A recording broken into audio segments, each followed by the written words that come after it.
ओम ज्ञानाञ्जनशलाकया चक्षुरुन्मिलितं येन तस्मै श्रीगुरवे नमः। नमः ॐ विष्णुपादाय कृष्णप्रेष्ठाय भूतले श्रीमते भक्तिस्वरूपदामोदर स्वामिनिति नामिने। नमः ॐ विष्णुपादाय कृष्णप्रेष्ठाय भूतले श्रीमते भक्तिवेदान्त स्वामिनिति नामिने।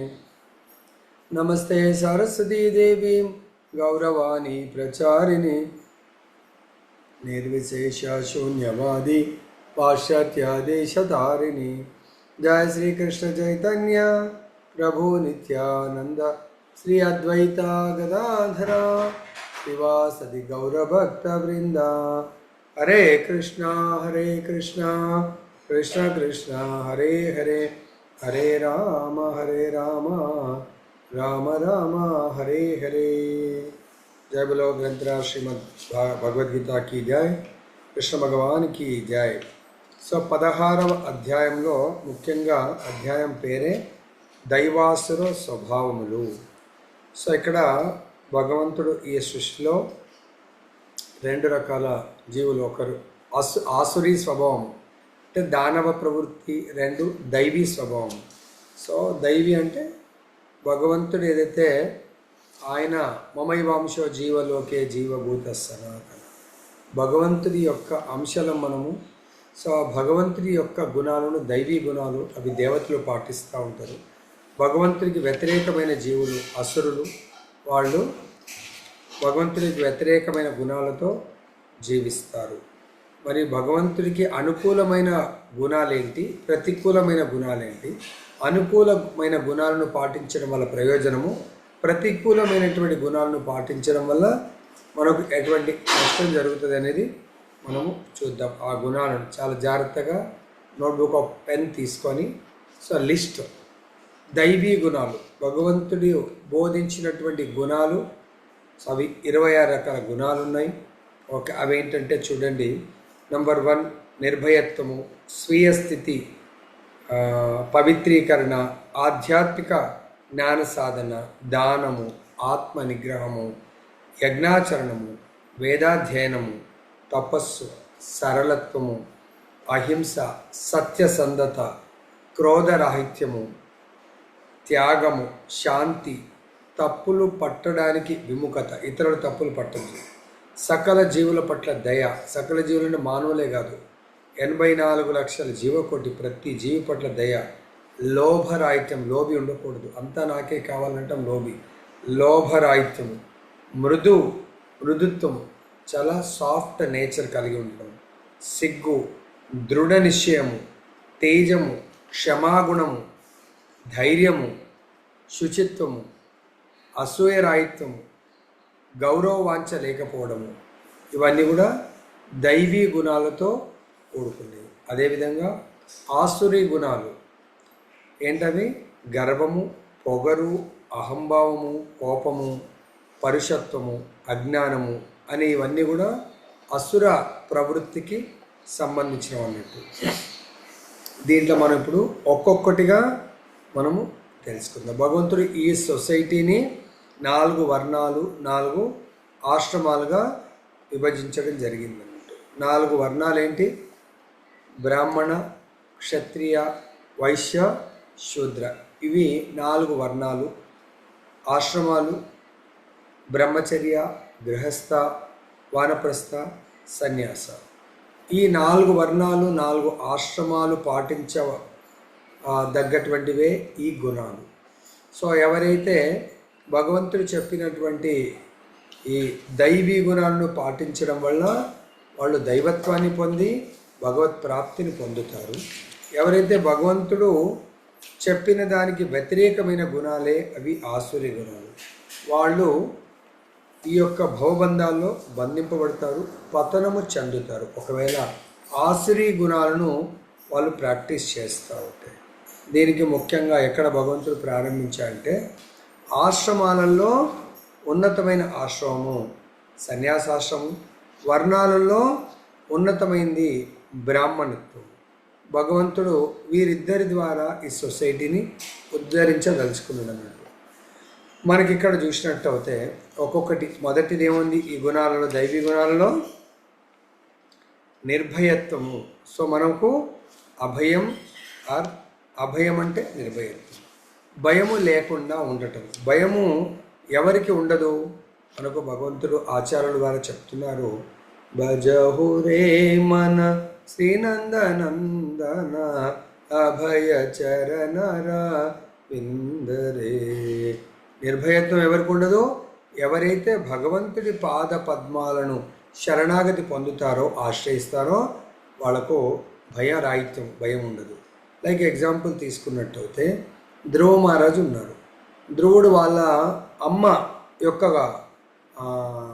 సలహా మేరకు ధ్రువుడు ఏం కోరిక కోరుకున్నాడు? తండ్రి దగ్గర, పినతల్లి దగ్గర అవమానం పాలవుతాడు. అది వచ్చి తల్లికి చెప్తే, అమ్మ నేను మరి పలానా పినతల్లి నన్ను ఇలా అవమానపరిచింది, దానికి ప్రతీకారం తీర్చుకోవాలి, నేను నా తండ్రి తరువాత పొజిషన్ నా తమ్ముడికి వస్తుందంట కానీ నాకు రాదంట. అంటే అప్పుడు తల్లి అంటుంది, సో ఇటువంటి స్థితిలో నీ తండ్రి మొత్తం ఈ ముల్లోకాలకు, అంటే అట్లీస్ట్ భూమండలానికి ఆయన చక్రవర్తి, మరి ఆయనకు ఎదురు చెప్పేది ఎవరికి ఉంది? ఎవరు లేరు. మరి అటువంటి పరిస్థితిలో నిన్ను రక్షించాలంటే కేవలం ఆ కృష్ణ భగవానుడు మాత్రమే, పరమాత్మనే రక్షించగలుగుతాడు తప్ప ఇంకెవరు రక్షించలేరు. మరి ఆ పరమాత్మని నేను పొందే విధానము ఎలా, ఎక్కడ పొందగలుగుతాను? అప్పుడు తల్లి అంటుంది, భగవంతుడు ఆయన యొక్క ధ్యానము, ఆయన యొక్క తపస్సు వల్ల పొందగలుగుతాడు. ఎక్కడ? మధువన, బృందావనంలోని మధువనంలో నువ్వు భగవంతుడిని తపస్సు చేస్తే పొందగలుగుతావు. అప్పుడు ఆయన కేవలము తల్లి చెప్పింది మధువనంలో, అక్కడ బృందావనంకి వెళ్ళి తపస్సు చేస్తే అప్పుడు బయలుదేరాడు. అప్పుడు ఆయన బయలుదేరినప్పుడు కేవలం 5 సంవత్సరాల ప్రాయం ఏజ్, కానీ ఆయన నిర్భయత్వంగా భగవంతుడి మీద విశ్వాసంతో, తల్లి యొక్క మాట పైన విశ్వాసంతో బయలుదేరుతాడు. ఎప్పుడు అచంచలమైనటువంటి భగవత్ విశ్వాసము, తల్లినే గురువుగా భావించి వెళ్తున్నాడో అప్పుడు భగవంతుడు ఏం చేశాడో, తన యొక్క శుద్ధ భక్తుని, తన యొక్క నామాన్ని ఆశ్రయించడానికి కొరకు గురువుగారి యొక్క ఆవశ్యకత ఎంతైనా ఉంది. అప్పుడు భగవంతుడు నారదుని పంపించి ధ్రువ మహారాజుకు భగవన్ నామాన్ని ఆశ్రయం కల్పిస్తాడు. ఎప్పుడైతే ఆ భగవంతుడి యొక్క నామాన్ని ఆయన ధ్యానం చేస్తూ ఉంటాడో అప్పుడు అక్కడ మధువనంలో ఉన్నటువంటి క్రూర మృగాల నుంచి కూడా ఆయనకి ఎటువంటి భయం ఉండదు. ఎందుకో గురువుగారి చరణాశ్రయం దొరికింది, తర్వాత భగవంతుడి యొక్క చరణాశ్రయం దొరికింది. ఆ చరణాశ్రమే ఆయనకు అభయాన్ని ప్రసాదిస్తుంది. కాబట్టి ముఖ్యంగా ప్రతి ఒక్కడు అభయం అంటే భయానికి ఆయన దూరుడు కావాలి. అర్థమైంది? సో ఎప్పుడు కాగలుగుతాడు? నిర్భయత్వము కేవలము ఆ భగవంతుడి యొక్క ఆశ్రయం పొందేవాడు నిర్భయత్వం పొందగలుగుతాడు. నెక్స్ట్ ఏం చెప్తున్నాను మనకు ఇక్కడ? స్వీయ స్థితి మనకేమంటున్నారు ఇక్కడ? తన యొక్క స్వీయ స్థితి అంటే తన సొంత స్థితిని పవిత్రీకరించుకోవటము. సో పవిత్రీకరణ అంటే మనం ఎప్పుడైతే భౌతిక దేహాన్ని తీసుకున్నామో అప్పుడు త్రిగుణాలతో కూడుకున్నటువంటి దేహము కాబట్టి ఇది భౌతిక చైతన్యంతో కూడుకొని ఉంటుంది. ఈ భౌతిక చైతన్యాన్ని మొట్టమొదటిగా మనం పవిత్రీకరించుకోవాలి. భౌతిక చైతన్యము దేని కోరుకుంటుందండి? డిఫరెన్స్ పవిత్రీకరణకు అపవిత్రీకరణ. అపవిత్రీకరణ స్టేజ్ ఏంటంటే ఆహార, నిద్ర, భయం అవుతున్న జీవితం అంటే దీని చుట్టూ తిరుగుతూ ఉంటుంది. ఆహారం, ఇష్టమైన భోజనం చేయాలి, తర్వాత సుఖాలను, నిద్ర, హాయిగా నిద్రపోవాలా, మైత్ర సుఖాన్ని అనుభవించాలా, తనను తాను రక్షించుకోవాలి. ఇది జీవితం అని అనుకుంటూ ఉంటారు. సో కానీ ఇది నిజమైన జీవితం కాదు. నిజమైన పవిత్రీకరణ జీవితం అంటే భగవంతుని సంపూర్ణ శరణాగతి పొంది, సో మనకు ఇంకా పవిత్రీకరణలు ఏమంటారు? 4 నియమాలు పాటించమంటారు. ఏంటవి? No meat eating, no illicit sex, no gambling, no intoxication. అంటే పరస్త్రీ పరపురుషుడి యొక్క సాంగత్యం ఉండకూడదు.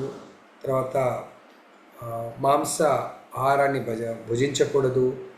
తర్వాత మత్తు పానీయాలు స్వీకరించకూడదు.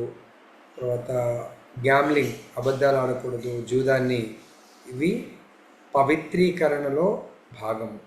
తర్వాత ఈవెన్ దీనికి చైతన్య మహాప్రభు ఏం చెప్తున్నారంటే 4 ఆశ్రమాల్లో సన్యాసాశ్రమం వాళ్ళు చాలా స్ట్రిక్ట్గా ఉండాలి.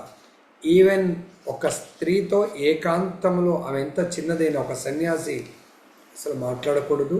స్త్రీలతో చాలా దూరంగా డిస్టెన్స్ మెయింటైన్ చేస్తూ వాళ్ళ జీవితాన్ని గడపాలంటారు. ఇది స్త్రీల పట్ల వాళ్ళకు దాన్ని ఏమంటారు, అగౌరవపరచడం కాదు. సన్యాసులు అలా దూరంగా డిస్టెన్స్గా ఉండాలి అని చెప్తారు. కానీ ఒకసారి చైతన్య మహాప్రభు యొక్క క్లోజ్ ఆంతరంగిక సేవకుడు ఒక స్త్రీ పట్ల కామదృష్టితో చూడడం వల్ల చైతన్య మహాప్రభు ఎంత క్లోజ్ భక్తుడైనా అతన్ని రిజెక్ట్ చేస్తాడు. అతని పేరే చోటా హరిదాస్ ఠాకూర్.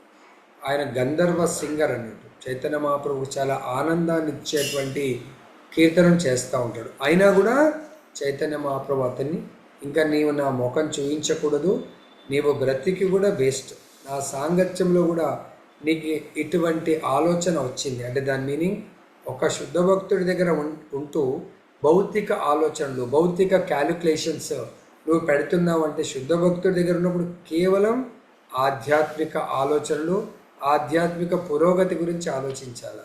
వాళ్ళ దగ్గర ఉండి కూడా భౌతికంగా మీరు ఆలోచిస్తూ భౌతిక భోగాల గురించి, భౌతిక విషయాల గురించి ఆలోచిస్తే అటువంటి వాళ్ళని రిజెక్ట్ చేయొచ్చు అని చెప్తున్నాడు. భౌతిక వస్తువులు ఇక్కడ ఏమంటున్నాడు, సన్యాసికైనా భగవద్ధామానికి వెళ్ళేందుకు ప్రయత్నించే ఎవ్వరికైనా, నాట్ ఓన్లీ సన్యాసి, ఎవ్వరికైనా సన్యాసికైనా ఇంద్రియ భోగార్థము భౌతిక వస్తువులను, స్త్రీలను చూడటము అంటే వాటిని భోగించడం కాదు కదా. అటువంటి భావంతో వాటిని చూడడమైన ఎంత నిందనీయం అంటే అటువంటి అక్రమమైన కోరికలు తీర్చుకోవడానికి ముందే అతడు ఆత్మహత్య చేసుకోవాలి. ఇవన్నీ కూడా మనము ఆచార్యులతో, శుద్ధ భక్తులతో వెళ్తూ ఉంటాము. కానీ మన ఆలోచనలన్నీ కూడా భౌతికంగా ఉంటాయి. అలా భౌతికంగా ఉన్న వాటిని రిజెక్ట్ చేయండి అంటున్నారు, అటువంటి వాళ్ళని కానీ అటువంటి వస్తువులను. తర్వాత ఏమంటారు, యోగ, జ్ఞాన యోగ వ్యవస్థితము అంటే ఇక్కడ చెప్తున్నారు. ఇది కూడా జ్ఞాన సాధనలో స్పెషల్గా సన్యాసాశ్రమాన్ని స్వీకరించే ముందు వాళ్ళు కొన్ని అర్హతలు సంపాదించాలి. ఫస్ట్ వాళ్ళు సకల శాస్త్రాల్లో పాండిత్యాన్ని, వాళ్ళు సకల శాస్త్ర పారంగతులు, సో చాలా దాంట్లో పట్టు సంపాదించాలి. అప్పుడే అందుగురించే ఈ రోజుల్లో సన్యాస దీక్ష ఇవ్వాలంటే ఎన్నో టెస్ట్ పెడతారు. భాగవతం, భగవద్గీత, ఉపనిషత్తులు ఇవన్నీ కూడా టెస్ట్ పెట్టి అవిట్లో మంచి మార్క్స్ వస్తేనే ఇవ్వడం జరుగుతుంది. అంతేకాకుండా వాళ్ళు చైతన్య మహాప్రభు చెప్పిన విధంగా తృణాదపి సునీచేన తరోరపి సహిష్ణున అమానిన మానదేన కీర్తనీయ సదా హరి. వాళ్ళు గౌరవ మర్యాదలను కోరుకోకూడదు. తర్వాత ఇంటింటికి వెళ్ళి భిక్షమెత్తాలి. వాళ్ళు ఎందుకొరకు భిక్షమెత్తారో వాళ్ళు అడుక్కొని బతకడానికి కాదు, ఆ గృహస్థులను ఉద్ధరించడానికి కొరకు వాళ్ళ దగ్గర కొంత డబ్బుని కానీ దానాన్ని తీసుకొని వారికి కృష్ణ భక్తిని బోధించడానికి కొరకు మాత్రమే సన్యాసులు గృహస్థ ఇళ్ళలకు వెళ్ళి వాళ్ళ కష్టాయితాన్ని కృష్ణ సేవకు, కృష్ణ ప్రచారాని కొరకు వాళ్ళు వాళ్ళ దగ్గర దానం తీసుకొని వాళ్ళకి ఏమిస్తారు, వాళ్ళ బుర్రలో ఉన్నటువంటి భౌతిక చైతన్యాన్ని తొలగించి వాళ్ళకు ఆధ్యాత్మికమైనటువంటి జ్ఞానాన్ని బోధిస్తారు. ఒకసారి ఏమవుతుందంటే బుద్ధుడు ఇలానే భిక్షాటనకి వెళ్తూ ఉంటాడు. ఒక గొప్ప ధనవంతుడు బుద్ధుడు వాళ్ళ వీధి గుండా భిక్షాటనకు వస్తుంది. చాలా ఆనందపడి బంగారు పల్లెంలో మంచి దానాన్ని రెడీ చేసి ఇవ్వడానికి చూస్తాడు. ఈ విషయం బుద్ధుడికి అర్థమయ్యి ఏం చేస్తాడంటే వాళ్ళ ఇంటికి వెళ్ళకముందే కొంచెం అలా రోడ్డు మీద నీరు పారుతూ ఉంటే మట్టి మురికి నీరు ఉంటుంది. అదేం చేస్తాడు, ఆ మట్టిని తీసి తన దాన పాత్రలో వేసుకొని అప్పుడు భిక్షాందేహి అంటాడు. ఇతను ఇంటి యజమాని వచ్చారు, చాలా సంతోషం, స్వయంగా బుద్ధుడే మా ఇంటికి భిక్షాటనకు వచ్చాడని చెప్పేసి మంచి మంచి పదార్థాలు ఆయనకు బంగారు పళ్ళెంలో పెట్టి వేయడానికి వస్తారు. ఇలా వేసే ముందు చూస్తే ఆ పళ్ళమంతా మురికి, దాన పాత్ర అంతా మురికిగా ఉంది. అప్పుడు ఆయన అంటాడు యజమాని, స్వామి మీకు ఎటువంటి అభ్యంతరం లేకపోతే మీ పాత్రను చక్కగా నీట్గా కడిగి అప్పుడు మీకు దానం ఇస్తాను అంటాడు. అప్పుడు బుద్ధుడు అంటాడు, నా పాత్రని కడిగి శుభ్రముగా ఉన్న పాత్రలో దానం ఎలా ఇవ్వాలనుకుంటున్నానో నేను నీ నుండి దానం ఫ్రీగా తీసుకోను. ఆ దానానికి బదులుగా నీ బుర్రనంతా క్లీన్ చేసి పెడితే అప్పుడు జ్ఞాన యోగ వ్యవస్థ నీకు జ్ఞానాన్ని ప్రసాదించాలనుకుంటున్నాను. కాబట్టి సన్యాసులు గురువులు మన ఇంటికి వచ్చారంటే దానం తీసుకున్నారంటే ఊరికే రారు. మన ఇంట్లో కానీ మన బుర్రలో ఉన్నటువంటి మలిన చైతన్యాన్ని తొలగించడానికే గురువులు వస్తారు. వాళ్ళని కూడా మనం దాని కొరకే ఆహ్వానించాలి. గురువుల్ని స్పెషల్గా గృహస్థులు, ఆచార్యులను, సన్యాసులను, గురువుల్ని ఎందుకు ఆహ్వానించాలండి? మన కంప్యూటర్ లాంగ్వేజ్లో చెప్పాలంటే ఫార్మేట్ చేయాలి. మొబైల్ కూడా ఫార్మేట్ చేస్తే ఫ్రెష్గా కొత్తగా అయిపోతుంది, ర్యామ్ అంతా ఫుల్ ఫ్రీగా ఉంటుంది. అప్పుడు మనము ఎదుటి వాళ్ళు చెప్పింది చక్కగా విని సేవ్ చేసుకొని పాటించే అవకాశం ఉంటుంది. కాబట్టి సన్యాసులు దాని కొరకు దానం అడుగుతారు. బ్రాహ్మణులు మన యొక్క చెడు కర్మలని తొలగించడానికి కొరకు, మనకు కృష్ణ కర్మల్ని ప్రసాదించడానికి దానం అడుగుతూ ఉంటారు. తర్వాత ఇంకా ఇది సన్యాసుల విషయము. ఇంకా గృహస్థుల యొక్క ముఖ్య ధర్మం ఏంటి అని భగవంతుడు ఈరోజు మనకు బోధిస్తున్నారు. ఏంటి గృహస్థుల యొక్క ముఖ్య ధర్మము? దానము. వాళ్ళు దానం ఇవ్వకుండా జీవిస్తున్నారని చోరులుగా జీవిస్తున్నట్టు. ఈ దానం గృహస్థులకు ఉపదేశించబడింది. గృహస్థులు గౌరవనీయమైన పద్ధతులలో జీవికను సంపాదించుకుంటూ తమ ఆదాయంలో 50%, 50% దానం ఇవ్వాలంట. ఎవరికి ఇవ్వాలా? ప్రపంచమంతటా కృష్ణ భక్తిని ప్రచారం చేయడానికి ఎవరైతే కంకణం కట్టుకుంటారో, అంటే కృష్ణ భక్తి పరాయణుడు, కృష్ణ భక్తి ప్రచారకులకు మాత్రమే గృహస్థులు దానం ఇవ్వాలి. మనం చూస్తూ ఉంటే మన కళ్ళ ముందటనే ఎంతోమందికి భగవంతుని నామాన్ని ఇవ్వటము, భగవంతుని కథామృతం ఇవ్వటము, భగవంతుని యొక్క ధామాలకు తీసుకెళ్ళటము, భగవంతుని యొక్క మహాప్రసాదాన్ని భక్తులందరికీ వండి వాళ్ళందరికీ ప్రసాదాన్ని వితరణ చేయటము. ఇటువంటి దానాన్ని గృహస్థులు చేయాలి. దానం కూడా 3 రకాలని చెప్తున్నారు. తమోగుణ దానము, రజోగుణ దానము, సత్వగుణ దానము.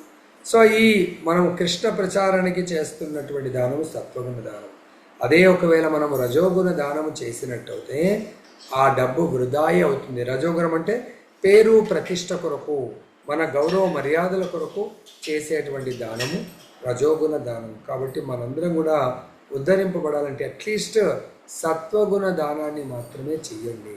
సత్వగుణ దానం అంటే మరి ఏంటి ప్రభుజీ అంటే, మన దగ్గర ఒక 10 రూపాయలు, 100 రూపాయలు, 1000 రూపాయలు తీసుకున్నారంటే అది ఆ దానము డైరెక్ట్ ప్రత్యక్షంగా కృష్ణ భక్తి ప్రచారం కొరకు ఉపయోగిస్తున్నారా లేదా?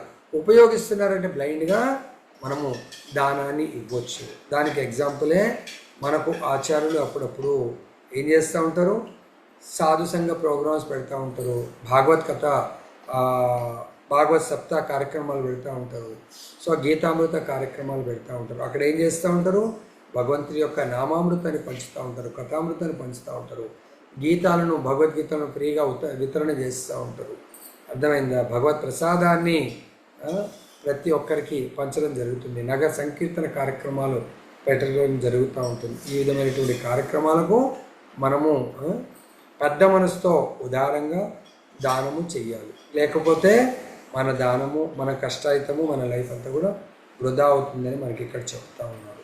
తర్వాత దమము అంటే ఆత్మ నిగ్రహము. ప్రతి ఒక్కరు కూడా ఆత్మ నిగ్రహంతో, ఆత్మ సంయమంతో మనం జీవితాన్ని గడపాలి. స్పెషల్గా ఇది ఏంటంటే గృహస్థులకు ఉద్దేశింపబడింది. చాలాసార్లు గృహస్థులు పాపం ఎన్నో కఠిన పరిస్థితుల ద్వారా ముందుకెళ్తూ ఉంటారు. లైక్ ఎగ్జాంపుల్ ఏంటంటే భార్య అంటే ఆత్మ నిగ్రహం, అంటే ఇంద్రియ నిగ్రహం. భార్య ఉన్నప్పటికీ గృహస్థుడు ఇంద్రియాలను నిగ్రహించుకోలేక మైథున భోగంలో ఆయన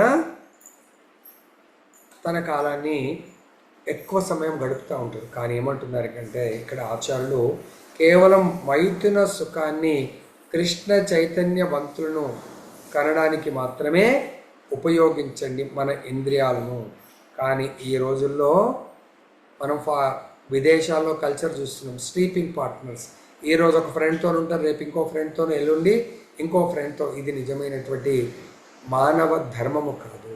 అదేవిధంగా ఇది పశువులు అంటే కుక్క, నక్క, తర్వాత ఇంకా లోయర్ పక్షులు కూడా కొన్ని ఇష్టం విచ్చలవిడిగా మైథున సుఖాన్ని అనుభవిస్తూ ఉంటాయి.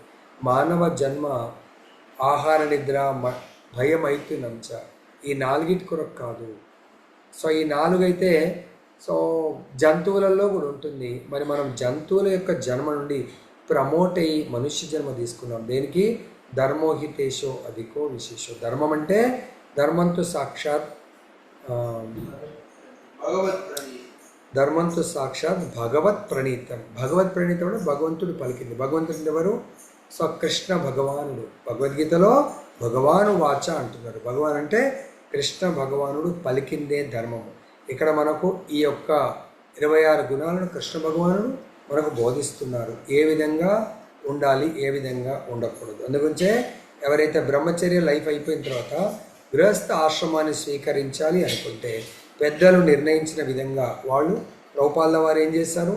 ఫారిన్ కంట్రీస్ వెళ్ళి వాళ్ళు విచ్చలవిడిగా జీవితాన్ని గడుపుతుంటే అలా కాకుండా తన శిష్యుల బృందంలో సో ఆయన 2 కృష్ణ చైతన్య అమ్మాయి అబ్బాయిలకు పెళ్ళిళ్ళు యజ్ఞ చేసి పెళ్ళిళ్ళు చేయడం జరిగింది. వాళ్ళ ద్వారా ఇప్పుడు నెక్స్ట్ జనరేషన్ ప్రభుపాద ఎప్పుడు 50 years కింద 1970sలో చేస్తే అప్పుడు ఉన్న జంటలకు ఇప్పుడు పిల్లలు వాళ్ళే పెద్దగా ఎంతో గొప్ప ప్రచారకర్తలుగా మారారు. కాబట్టి మనందరం ఒకవేళ బ్రహ్మచారులు పెళ్ళి చేసుకోవాలనుకుంటే సో అది కృష్ణ చైతన్య ప్రచారం కొరకే అమ్మాయి అబ్బాయిలు డివోటీస్ని చూసుకొని వాళ్ళు మనసు విప్పి మాట్లాడుకొని మీ గోల్ ఏంటి, మీ గోల్ ఏంటి? నా గోల్ కృష్ణ చైతన్య ప్రచారము.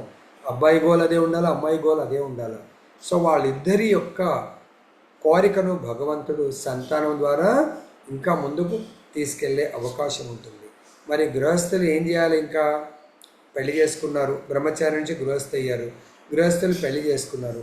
సో గృహస్థుల యొక్క ముఖ్య ధర్మము పూర్వకాలము యజ్ఞాచరణము. సో యజ్ఞాలను వాళ్ళు చేయించాలి బ్రాహ్మణుల ద్వారా యజ్ఞాలను. మరి యజ్ఞాలకి ఏం అవసరం ఉంటుంది? ధనం అవసరం ఉంటుంది. కాబట్టి తన సంపాదనలోని 50% ధనాన్ని యజ్ఞాలు నిర్వహించడానికి ఉపయోగించాలి. మరి కలియుగంలో సో మరి అన్ని వేలల్లో లక్షల్లో సో ప్రతిరోజు యజ్ఞం చేయాలంటే గృహస్థులు కూడా అంతంత డబ్బు దానం చేసే పరిస్థితుల్లో లేరు. కాబట్టి ఇప్పుడు అట్లీస్ట్ ఏ యజ్ఞాన్ని చేయమన్నారు చైతన్య మహాప్రభు? సంకీర్తన యజ్ఞము, హరినామ సంకీర్తన యజ్ఞము. హరే కృష్ణ కృష్ణ కృష్ణ హరే హరే, హరే రామ రామ రామ హరే హరే.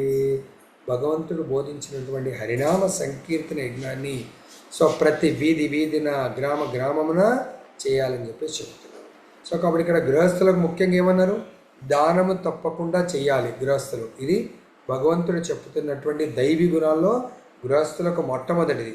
రెండవది ఇంద్రియ నిగ్రహము. సో వాళ్ళు చైతన్య మహాప్రభు ఏం చేస్తాడు? పరస్త్రీని చెడు భావంతో చూస్తే రిజెక్ట్ చేస్తాడు. కాబట్టి తన ఇంద్రియ నిగ్రహం అంటే సో వాళ్ళు పెళ్లి చేసుకొని కేవలం కృష్ణ చైతన్యం కొరకే సో ఆ ఫ్యామిలీ జీవించాలి. తర్వాత మూడవది ఉపయోగకరమైనది ముఖ్యమైనది యజ్ఞాచరణం. దానము, ఇంద్రియ నిగ్రహము, యజ్ఞాచరణము గృహస్థుడికి తప్పకుండా పాటించవలసినవి ఈ 3. తర్వాత ఏమంటారు? బ్రహ్మచారుల కొరకు స్వాధ్యయనము. స్వాధ్యయనం అంటే బ్రహ్మచారి జీవితం ఉన్నప్పుడు తప్పకుండా ప్రతి భగవద్గీత, భాగవతము, సకల శాస్త్రాల యొక్క స్వాధ్యయనం చేయాలి. మరి కలియుగంలో ఏజ్ అంత ఎక్కువ లేదు, సమయం అంతా మనము అంత కాన్సన్ట్రేషన్ పెట్టలేము. కాబట్టి అట్లీస్ట్ వాళ్ళు భగవద్గీత మస్ట్ స్వాధ్యయనం ఒక ప్రామాణికమైనటువంటి ఆచార్యుడి యొక్క పర్యవేక్షణలో ఆధ్యాత్మిక ఉన్నతికై ఆధ్యాత్మిక జ్ఞాన సాధన కొరకు వాళ్ళు ఈ వైదిక సాహిత్యాన్ని అధ్యయనం తప్పకుండా చేయాలి. సో ఎవరైతే బ్రహ్మచారి లైఫ్లో ఉన్నప్పుడు అమ్మాయి కానీ అబ్బాయి కానీ స్వాధ్యాయనం చేయడం వల్ల నెక్స్ట్ లైఫ్ ఏంటి, గృహస్థ లైఫ్, వానప్రస్థ లైఫ్, సన్యాస లైఫ్ అనేది వాళ్ళకు బ్యారికేడ్స్ తెలుస్తూ ఉంటాయి. ఏ విధంగా వాళ్ళు ఇప్పుడు ఒక కలియుగంలో మానవ జీవితాన్ని 100 years అని ఒకవేళ అనుకుంటే 100ని 4 భాగాలుగా విభజిస్తారు. ఒకటి బ్రహ్మచర్య లైఫ్ మొదటి 25 years, గృహస్థ లైఫ్ రెండవ 25 years అంటే 50 సంవత్సరాలు, వానప్రస్థ లైఫ్ 3వ క్వార్టర్ మళ్ళీ 25 years 75, 4వది 76 to 100. మరి అలా పాటించినప్పుడే మనం నిజంగా సనాతన ధర్మాన్ని, సో వైదిక ధర్మం ప్రకారం మనం జీవితాన్ని కొనసాగిస్తున్నట్టు. మళ్ళీ తర్వాత బ్రహ్మచర్యం అయిపోయింది, గృహస్థ అయిపోయింది, తర్వాత సన్యాసం కూడా డిస్కస్ చేశాము. ఇప్పుడు ఎవరున్నారు మిగిలి మనకు? ఆశ్రమాలలో వానప్రస్థ లైఫ్లో ఏం చేయాలంట? తపస్య. అంటే వానప్రస్థ జీవితం అంటే 51 నుంచి 75 వరకు. మరి మనందరం చాలామంది 50 దాటాము. తపస్సు చెయ్యాలి. సో ఏ విధంగా తపస్సు అంటే? వానప్రస్థ జీవితం అంటే ఈ భౌతికమైనటువంటి యాక్టివ్ లైఫ్ నుంచి, అంటే భౌతిక కోరికలు లైక్ వైఫ్ అండ్ హస్బెండ్ ఉన్న కేవలము కృష్ణ సెంటర్డ్ లైఫ్ ఉండాలి. పిల్లలని లైఫ్ సెటిల్ చేసి, నాన్న మీరు కృష్ణ చైతన్యం ప్రాక్టీస్ చేసుకోండి వైఫ్ పిల్లలతో కలిపి. మేము ఎట్లయితే ఈవెన్ ఈ వానప్రస్థ జీవితంలో తపస్సు కొరకు ధృతరాష్ట్రుడు పాండురాజుని చాలా అన్ని ఘోరమైనటువంటి ఇబ్బందులు పెట్టి మహాభారత యుద్ధం అయిపోయిన తర్వాత వాళ్ళ దగ్గర వాళ్ళు పెట్టే అన్నము, పెట్టే సుఖాలను అనుభవిస్తూ జీవిస్తూ ఉంటాడు. ఎవరు? ధృతరాష్ట్రుడు, గాంధారి. అప్పుడు విదురుడి యొక్క జ్ఞాన బోధ కఠినంగా, అది కూడా పరుషంగా మాట్లాడినప్పుడు ఆయన ఆ ప్యాలెస్ని పాండవులకు పెట్టకుండా ప్యాలెస్ వదిలేసి అరణ్యానికి వెళ్ళిపోయి తపస్సు చేస్తూ ఆయన తన శరీరం నుంచి అగ్ని జ్వాలను ప్రకటన చేసుకొని అగ్నికి ఆహుతైపోయి ఆయన భగవత్ ప్రాప్తి పొందుతాడు. కాబట్టి ఇదంతా కూడా జీవితం మొత్తం కూడా గృహస్థుడు ఆయన యజ్ఞయాగాదులు చేస్తూ తర్వాత వానప్రస్థ జీవితంలో తపస్సు చేయాలి. అర్థమైందా? బ్రహ్మచర్యము, గృహస్థ జీవనము, వానప్రస్థము, సన్యాసం అనే ఈ 4 డివిజన్స్ని మనము ఎప్పటికీ గుర్తు పెట్టుకొని జీవిస్తూ ఉండాలి. అర్థమైందా? సో అలా ఇప్పుడు నాది గృహస్థ జీవితం అనుకోండి. ఎప్పుడు నా బ్యారికేడ్ లైక్ ఎట్లయితే మనం ఏదైనా డిపార్ట్మెంట్లో గవర్నమెంట్ అయితే పలానా 60 ఇయర్స్కి రిటైర్మెంటు, 58 ముందే ఉంటుంది అపాయింట్మెంట్. అప్పుడే రిటైర్మెంట్ డేట్ కూడా రాస్తారు. Date of appointment, date of retirement. మరి నాది కూడా డేట్ ఆఫ్ రిటైర్మెంట్ అంటే మృత్యువు. దీని లోపల 4 స్టేజెస్లో నాకు రిటైర్మెంట్ ఉంటుంది. ఒకటి బ్రహ్మచర్యం, 25 ఇయర్స్ అయిపోగానే బ్రహ్మచర్య లైఫ్ నుంచి రిటైర్ అయిపోవాలా. ఐదర్ డైరెక్ట్ సన్యాస లేదా గృహస్థ అయితే 26th ఇయర్ అడుగు పెట్టగానే గృహస్థ జీవితాన్ని స్వీకరించాలి. శాస్త్రం ప్రకారం చెప్తుంది. ఎప్పటి వరకు? 50 వరకు. 50 దాటగానే నా టైం లిమిటేషన్ ఏం కావాలి? నేను వానప్రస్థ. సో కర్దమముని ఏం చేస్తాడండి? ఆయన కూడా బ్రహ్మచర్యంగా ఉన్నప్పుడు 1000 సంవత్సరాలు తపస్సు చేసి భగవంతుడి యొక్క దివ్య దర్శనాన్ని పొంది భగవంతుని కోరిన విధంగా ఆయన గొప్ప అందమైనటువంటి భార్యను పొందుతాడు. ఏం పేరు? దేవహూతి. ఆ దేవహూతి కూడా కొన్ని 1000 సంవత్సరాలు భర్త యజ్ఞయాగాదుల్లో పాల్గొంటూ సేవిస్తూ ఉంటుంది. ఏ స్త్రీకైనా సంతానం కోరిక ఉంటుంది. అప్పుడు ఆమె కోరిక మేరకు కర్దమముని ఆయనకు 9 మంది కూతుర్లు, 1 కుమారుణ్ణి భగవంతుడి యొక్క వరాన పొందడం జరుగుతుంది. సో ఎప్పుడైతే సంతానం ఇచ్చాడో ఆయన ఏం తీసుకుంటా అంటాడు? బ్రహ్మచర్యం అయిపోయింది, గృహస్థ అయిపోయింది, నేను వానప్రస్థ, మళ్ళీ డైరెక్ట్ సన్యాసం, వానప్రస్థ కూడా కాదు, సన్యాసం తీసుకొని వెళ్ళిపోతానంటాడు. అదే బ్రహ్మచర్యం ఏదో కఠోర పరిశ్రమ చేశాడు కాబట్టి అవంటుంది, అరే అప్పుడే ఎలా వెళ్తావు, పెళ్లి చేయాలి అది ఇదంటే అమ్మాయిలకు పెళ్లి కూడా చేసేసి అబ్బాయి చేతిలో అంటే కపిల భగవానుడి చేతిలో తన భార్యని పెట్టేసి వెళ్ళిపోవడం జరుగుతుంది. అదండి తపస్య. మనందరం కొద్దిగా ఫ్యామిలీలో ఉంటూ వీలైనంత ఎక్కువ మటుకు ఫ్యామిలీ అటాచ్మెంట్లో ఉండదు. అర్థమైందా? సో మనం డిటాచ్డ్ లాగా ఉన్నప్పుడే భగవంతుడికి అటాచ్గా ఉండగలుగుతాము. లేదంటే సో ఈ దేహాలకు ఆకర్షితులం అవుతూ ఉంటాం. దేహ ఆకర్షితులు కాకుండా జీవించడానికి ప్రయత్నం చేయండి. దేహాలకు ఆకర్షితులము కాకుండా ఉండాలి అంటే మనము నిత్య నిరంతరము ప్రామాణికమైనటువంటి ఆధ్యాత్మిక ఆచార్యుడి యొక్క పర్యవేక్షణలో భగవద్గీత, భాగవత శ్రవణం చేస్తూ అది థియరీ కాకుండా ప్రాక్టికల్గా మనము ఆచరిస్తూ వెళ్ళాలి. ఇంకా ఇక్కడ ఏం చేస్తున్నాయంటే కొంతమంది కేవలం ప్రదర్శన కొరకు ధర్మం పేరిట అనుయాయులను కోరుకునేవారు తమ శిష్యుల జీవితాలను కానీ నియంత్రించరు. కానీ అటువంటి పద్ధతిలో వేదాలలో ఆమోదించబడలేదు. కేవలము దిఖావట్ భక్తి, కొందరు వేషాధరణ వేసుకొని ఎంతోమందిని తప్పుదో పట్టిస్తూ ఉంటాడు. అర్థమైందా? తను నమ్ముకున్నవాడు పొద్దున మనకు వచ్చింది ఎవరిని గురువు అనుకోవాలా, ఎవరిని గురువుగా గుర్తించకూడదు అని చెప్పేసి దేంట్లో ఉంది? శ్రీమద్ భాగవతం 5వ స్కందము 5వ అధ్యాయము 18వ శ్లోకంలో గురున్న సస్యాత్ సజనోన సస్యాత్ పితాన సస్యాత్ జననీన సస్యాత్ సో దైవంన తస్యాత్ పతిన సస్యాత్ నమోచయేద్యహ సముపేత మృత్యు. 6 రకాల డిసిగ్నేషన్స్ చెప్తారన్నట్టు. గురువు ఎవరు? గురువు పదవికి అనర్హుడు. ఎవరు? గురువున సస్యాత్ స్వజనోన సస్యాత్. ఎవరు స్వజనులు, ఎవరు కారు. ఎవరు గురువు, ఎవరు కారు. ఎవరు తండ్రి, ఎవరు తల్లి. నిజమైన తల్లి తండ్రి ఎవరు, నిజమైన బంధువులు ఎవరు, నిజమైన భర్త ఎవరు అంటే ఎవరైతే నన్ను ఈ మృత్యు సంసార సాగరముని నుంచి దాటించగలరో వారే గురువు, వారే దైవము, వారే బంధువులు, వారే తండ్రి, వారే తల్లి. కానీ ఎవరైతే దాటించారో వాళ్ళు కారు అని చెప్తున్నాడు ఇక్కడ. అర్థమైందా? తర్వాత ఇంకా మానవులకు కావాల్సిన సరళత్వము, సింపుల్ లివింగ్, హై థింకింగ్, సరళమైనటువంటి జీవితం ఉండాలి. ఇది ఎవరి లక్షణము? వర్ణాలలో ఉత్తమ వర్ణం బ్రాహ్మణుల యొక్క లక్షణం. బ్రాహ్మణులకు సంబంధించిన చాలా సరళమైన జీవితం ఉండాలి, కాంప్లికేటెడ్ ఉండకూడదు. తర్వాత సరళత్వం అనే బ్రాహ్మణ లక్షణానికి సంబంధించిన వరకు ఒకానొక ప్రత్యేకమైన ఆశ్రమానికి చెందినవాడే కాక ప్రతి ఆశ్రమానికి చెందినవాడు అంటే బ్రహ్మచర్యాశ్రమానికి, గృహస్థాశ్రమానికి, వానప్రస్థాశ్రమానికి లేదా సన్యాస ఆశ్రమానికి చెందినవాడు తప్పక ఈ విషయాన్ని పాటించాలి. అంటే ప్రతి ఒక్కరు కూడా సింపుల్ లివింగ్, హై థింకింగ్. వాళ్ళు బ్రహ్మచర్యంలో ఉన్నా సరళంగా ఉండాలా, సింపుల్ జీవితం ఉండాలా. గృహస్థ అయినా కూడా సింపుల్గా జీవించడం అలవాటు చేసుకోవాలా. ఐఫై నా దగ్గర డబ్బులు ఉన్నాయి కానీ ఐఫై జీవిస్తా అంటే సో ఏ రోజైతే ఐఫై జీవించలేని పరిస్థితి ఉంటుందో ఆ రోజు మనం డమాలం అంటాం. మరి తపస్య అంటే హైఫై జీవితాన్ని తపస్య అన్నది. అర్థమైంది? కాబట్టి సింపుల్ లివింగ్, హై థింకింగ్ విధానంలో జీవించాలి. నెక్స్ట్ ఇంకా ముఖ్యమైనది ఏం చెప్తాను? అహింస. సో ఏ అహింస అంటే ఏ జీవిని కూడా హింసించే అధికారము మనకు లేదు. ఎందుకంటే ప్రతి జీవి కూడా భగవంతుడి అంశ. కాబట్టి ఏ జీవినన్నా హింసిస్తే భగవంతుని ప్రత్యక్షంగానో లేదా పరోక్షంగానో జీవించినట్టే. కాబట్టి భగవంతుడు మనకేమన్నారు? జీవుల్ని జీవించకండి. మానవులు ఆ జీవి ఒక జీవి ఇంకో జీవి మీద జీవించేది పరాన్న జీవులే వాటికి ఉంది. సపోజ్ ఒక పులి ఇతర జంతువులు వేటాడి తింటుంది. తర్వాత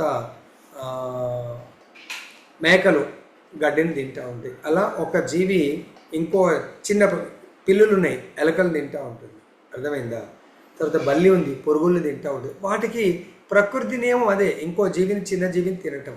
తిమింగలాలు ఉన్నాయి, పెద్ద తిమింగలాలు చిన్న జీవుల్ని తింటూ ఉంటుంది. కానీ మనిషికి అది అవసరం లేదు. మనిషి తినవలసింది ఏంది? ఇక్కడ పెడుతున్నారు మనకు భగవంతుడు పత్రం పుష్పం ఫలం తోయం యోమే భర్త ప్రయచ్చతి. సో మీరు జంతువుల్ని పశువుల్ని వేటాడి తినవలసిన అవసరం లేదు. ధాన్యము, పండు, పాలు పుష్కలంగా లభిస్తున్నప్పుడు వాటిని భుజించి, అది కూడా ఎట్లా డైరెక్ట్ భుజించితే మళ్ళీ మనం చోరులు అవుతాము, పాపాన్ని భుజించిన వాళ్ళం అవుతాము.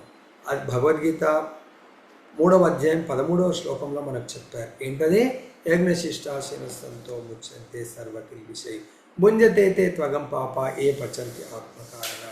ఎవరైతే ఆహారాన్ని భుజించాలను అంటే అహింస, హింసతో భుజించకూడదు. అహింస అంటే మనం పళ్ళు ఇప్పుడు మ్యాంగో సీజన్, సో తర్వాత పప్పాయ ఉంది, ఇంకా రకరకాల తర్వాత వాటర్ మిలన్, ఆ పళ్ళు తీసుకొచ్చి భగవంతునికి అర్పించి ప్రసాదంగా స్వీకరించాలి. కానీ డైరెక్ట్గా మనము స్వీకరించినట్లయితే భగవంతుడి సొత్తును మనము నాలిక టేస్ట్ కొరకు, కడుపు నింపడానికి కొరకు తీసుకున్న వాళ్ళం అయితే మనము మోసం చేసినట్టే, పాపాన్ని భుజించిన వాళ్ళం అవుతామని చెప్తున్నారు. ఇంకా నెక్స్ట్ గొప్ప లక్ష్యం ఏంటి? సత్యము.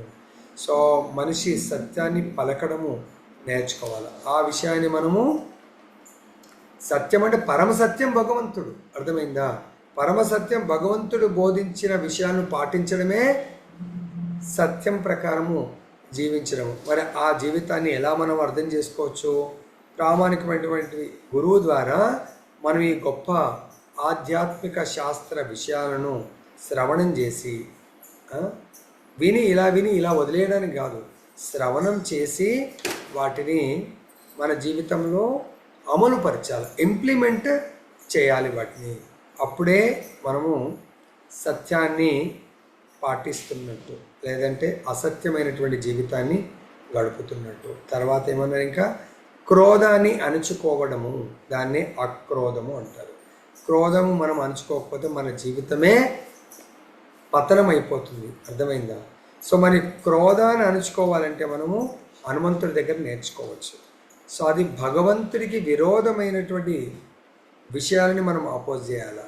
సో భగవంతుడికి, భగవద్భక్తులను ఎవరైనా నిందిస్తున్నారు, ఎవరైనా వాళ్ళు భగవంతుని, భగవద్భక్తులను జీవించడానికి, అంటే భక్తులను జీవించడానికి భగవంతుని ఎవరైనా దూషిస్తున్నారు అంటే అటువంటి వాళ్ళపైన మనము క్రోధాన్ని ప్రకటించవచ్చు అని ఇక్కడ చెప్తున్నారు. అర్థమైంది?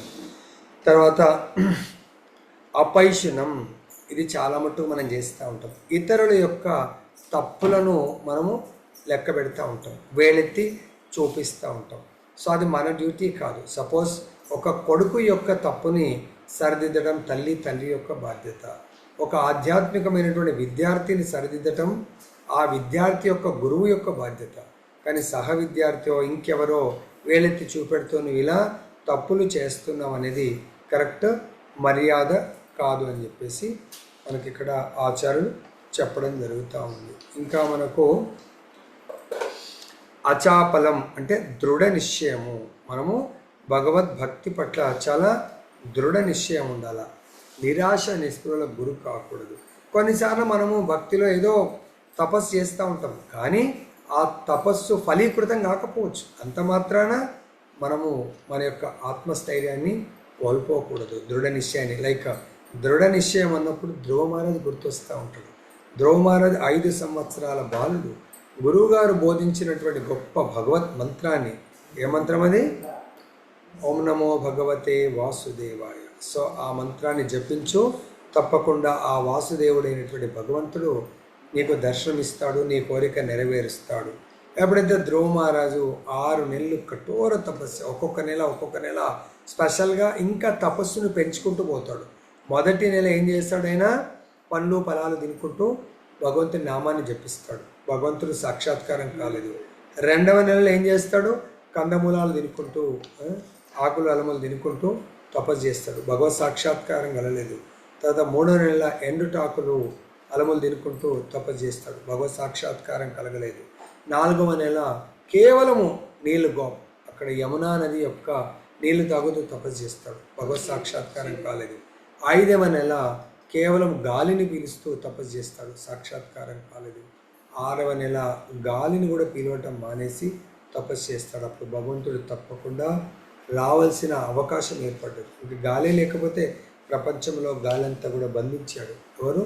ధ్రువ మహారాజ్. కాబట్టి ఇది మనము ధైర్యము, దృఢ నిశ్చయంతో భగవద్భక్తి చేయాలి. కొన్నిసార్లు మనకు ప్రతికూలమైన వాతావరణము, ప్రతికూలమైనటువంటి రిజల్ట్ రావచ్చు. అంత మాత్రాన మనము అధైర్యపడకూడదు. తర్వాత ఇంకేమంటున్నారు? తేజస్సు. ఈ తేజస్సు అనేది ఏ వర్ణం వాళ్ళకు? క్షత్రియ వర్ణం వాళ్ళకు సంబంధించింది. అర్థమైందా? బలహీనుల, క్షత్రియులు ఏం చేస్తారండి? బలహీనులను రక్షించే బాధ్యత వాళ్ళు తీసుకుంటూ ఉంటారు. సో ఏ విధంగా?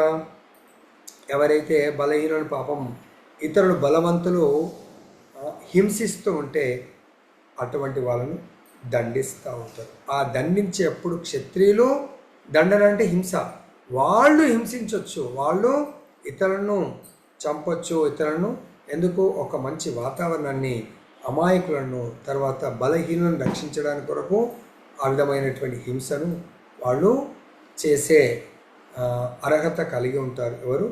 క్షత్రియులు. తర్వాత శౌచం అంటే కేవలం మనసుతో, దేహంతో కాకుండా వ్యవహారంలో కూడా శుచిత్వం, క్లీన్లీనెస్.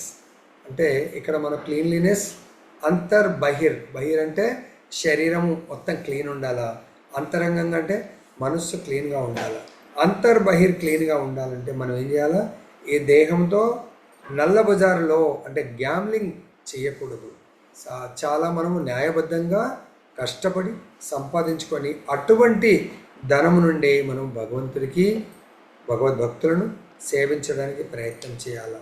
నాతి మానిత అంటే గౌరవం ఆశించకపోవడము అనేది శూద్రులకు అన్వయిస్తుంది. సో చాలా చక్కగా, అంటే 4 వర్ణాల్లో శూద్రులు లాస్ట్ వర్ణం. వాళ్ళు పాపం ఇప్పుడంటే అందరూ కూడా ఎవరు శూద్రుడివి లేకుంటే అందరూ సేమ్ పనులు చేస్తూ ఉన్నారు. పూర్వకాలము ఈ యొక్క వర్ణ వ్యవస్థ ప్రకారం నడుచుకునేవాళ్ళు.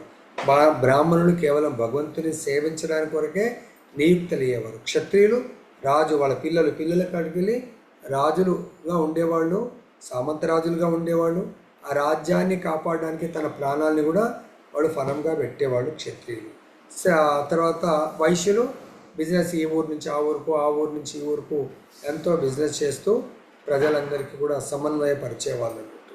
లాస్ట్గా ఉండేవాళ్ళు శ్రామిక వర్గము, శూద్రము. వాళ్ళు ఎటువంటిగా శూద్రులు అందరికంటే లోయెస్ట్.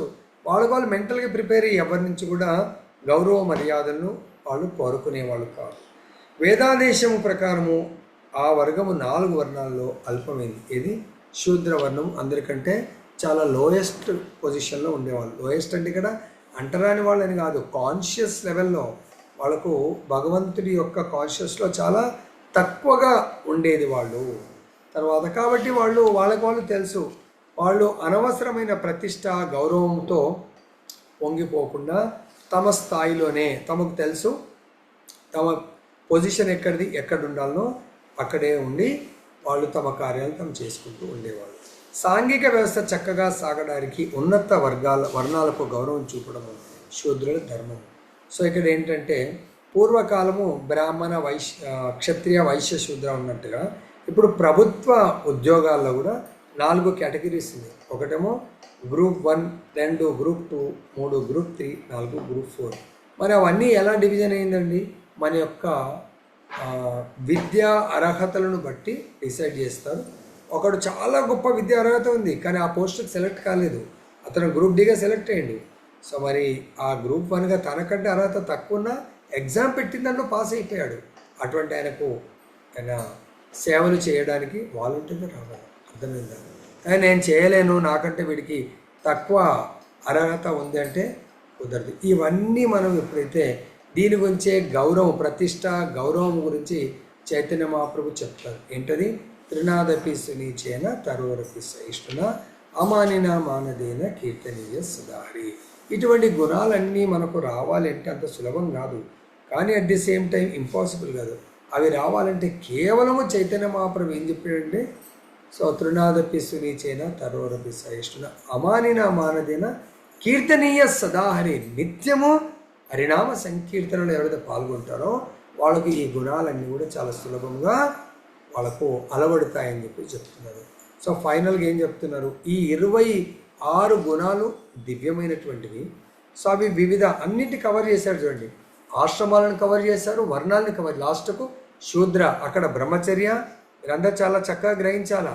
4 వర్ణాలు, 4 ఆశ్రమాల వారికి 26 గుణాలు డివైడ్ చేసి పంచడం జరిగింది.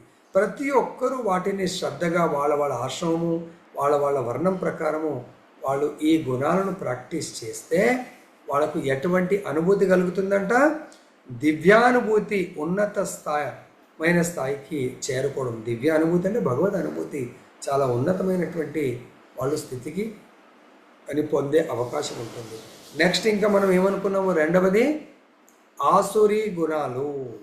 సో కాబట్టి ఆసురీ గుణాలు జస్ట్ షార్ట్గా చూద్దాం ఎలా ఉన్నాయి అనేది. ఆసురీ గుణాల లిస్టు గర్వము. ఇందాకేమనుకున్నాము?